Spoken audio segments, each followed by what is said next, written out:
Welcome to the only daily podcast focusing on compliance news of the day. Each morning, start your day with a cup of coffee and Tom Fox, the voice of compliance, to hear about 4 of the top compliance, corruption, or leadership stories you will need to start your day.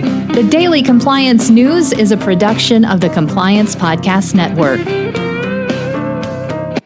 First, a word from our sponsor, Ethico. In the intricate world of ethics and compliance, each second is precious, and slow case closures are more than just delays, they're missed opportunities. Enter Ethico. Our solution revolutionizes case management, cutting case closure times in half and turning every challenge into a chance for improvement. Imagine a workspace where efficiency and compliance coexist harmoniously. Don't just dream of faster resolutions, make it your reality. Visit ethico.com/CPN today to book a demo and dive into our exclusive white paper by Tom Fox, 2023, The Year in Compliance. Empower your team with the tools they deserve.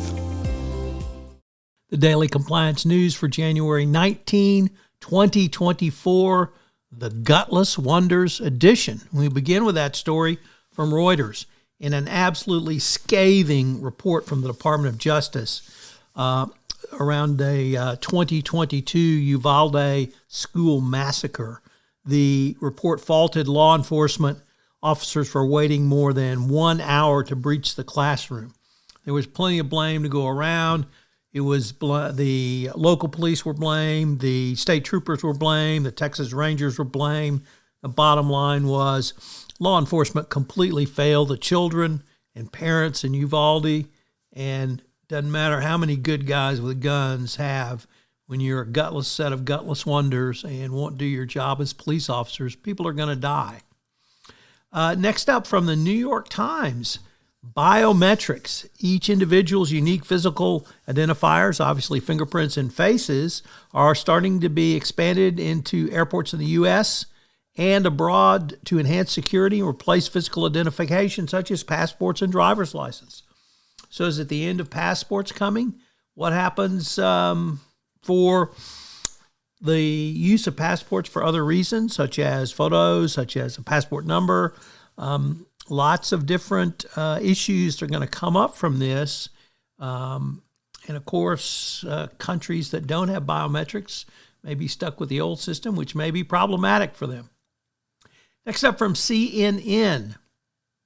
In a first for the city-state of Singapore, a minister has resigned after being charged with corruption.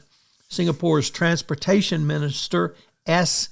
Iswaran, has resigned after being charged with corruption on Thursday, confirming an historic development for the city that prides itself on having a clean government. So yes, corruption has come to Singapore now. Hopefully this is a one-off. If you've done business in Singapore, you generally feel it's a low risk for corruption, but here we have a government official charged with it. And finally, our second story from Reuters is entitled, China's War on Corruption Turns into a High Wire Act. But the bottom line is that China has instilled anti-corruption as not a campaign, but as a part of the Communist Party business system. Anytime you can fight the international scourge of bribery and corruption, and certainly China is a high-risk jurisdiction for many, perhaps this will help the entire world out over some of these issues. So, anti-corruption is a national security issue in China and the U.S. At the opening, the Compliance Podcast Network has a new sponsor, and that sponsor is Ethico. Ethico provides compliance champions like yourself with a ethics and compliance optimization system to turn goals and guidelines into real ROI for your compliance program. To learn more, go to ethico.com/CPM. We're going to link to that in the show notes as well.